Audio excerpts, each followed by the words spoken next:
Hello everyone, welcome to teaching made easy. आज हम discuss करने वाले हैं डिफरेंट लेवल्स ऑफ टीचिंग। यहाँ क्वेश्चन है, शिक्षण के विभिन्न स्तर कौन कौन से हैं, विस्तार पूर्वक उल्लेख कीजिए। अथवा शिक्षण के स्तरों से आप क्या समझते हैं, शिक्षण के बोध स्तर का विस्तार से उल्लेख कीजिए। शिक्षण को एक उद्देश्यपूर्ण प्रक्रिया माना जाता है। इस शिक्षण प्रक्रिया का संबंध अधिगम से बहुत ही गहरा है। पाठ्य वस्तु का अपना स्वरूप होता है, जिससे शिक्षण के विभिन्न उद्देश्यों को प्राप्त करके अधिगम के विभिन्न स्तरों को प्रभावित किया जाता है। यहाँ पे हमारा पहला लेवल है स्मृति स्तर, दूसरा है बोध स्तर और तीसरा है चिंतन स्तर। स्मृति स्तर का शिक्षण यानी मेमोरी लेवल ऑफ टीचिंग। स्मृति स्तर विचारहीन होता है, इसे शिक्षण की प्रारंभिक अवस्था माना जाता है। सामान्य रूप से शिक्षण का स्तर स्मृति स्तर का ही होता है। इस स्तर के शिक्षण में केवल तथ्यों तथा सूचनाओं के प्रस्तुतिकरण एवं रटने पर बल दिया जाता है। स्मृति स्तर के शिक्षण की क्रियाओं द्वारा पाठ्यक्रम को केवल रटाने पर ही बल दिया जाता है। इस प्रकार स्मृति स्तर के शिक्षण में सूझबूझ का अभाव होता है। इस स्तर के शिक्षण में विद्यार्थियों के मस्तिष्क में ज्ञानात्मक स्तर पर तथ्यों एवं सूचनाओं को बाहर से बलपूर्वक ठूंसा जाता है। स्मृति स्तर के शिक्षण का एक निश्चित क्रम होता है। इसमें शिक्षण का स्थान मुख्य होता है तथा विद्यार्थी का गौण।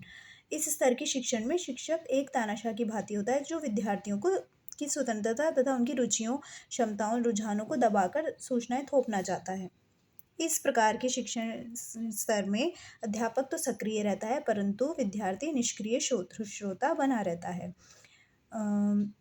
इस प्रकार स्मृति स्तर के शिक्षण में अध्यापक और विद्यार्थी में अंतर्क्रिया नहीं होती। समस्त शिक्षण का कार्य यांत्रिक मैकेनिकल ढंग से संपन्न होता रहता है। यानी कि टीचिंग का जो फर्स्ट लेवल होता है वो मेमोरी लेवल टीचिंग होता है। इसको विचारहीन इसलिए कहा जाता है क्योंकि यहाँ ये पूरी तरह से थॉटलेस टीचिंग होती है। यानी कि इसमें बच्चा अपने विचारों का प्रयोग नहीं करता है और इसमें केवल मेमोराइजेशन यानी कि रटाने पर ही बल दिया जाता है। और बच्चों को क्रेमिंग के हेल्प से चीज़ों को, फैक्ट्स को रटाया जाता है और इसमें बच्चे बिना चीज़ों को समझे सिर्फ और सिर्फ मेमोराइज करते हैं। इसलिए यहाँ पर अध्यापक तो एक्टिव रहता है, परंतु विद्यार्थी सिर्फ और सिर्फ सुनता है और वो एक्टिव नहीं होता। इस टाइप की टीचिंग के एग्जाम्पल हैं, जैसे हम छोटे बच्चों को एडिशन एंड सब्सट्रैक्शन सिखाते हैं और स्पेलिंग याद कराते हैं, बच्चों को अल्फ़ाबेट याद कराते हैं, कलर्स नेम याद कराते हैं, पहचान कराते हैं, red, blue, yellow and countings या टेबल्स याद कराते हैं। इस टाइप की टीचिंग को मेमोरी लेवल ऑफ टीचिंग कहा जाता है।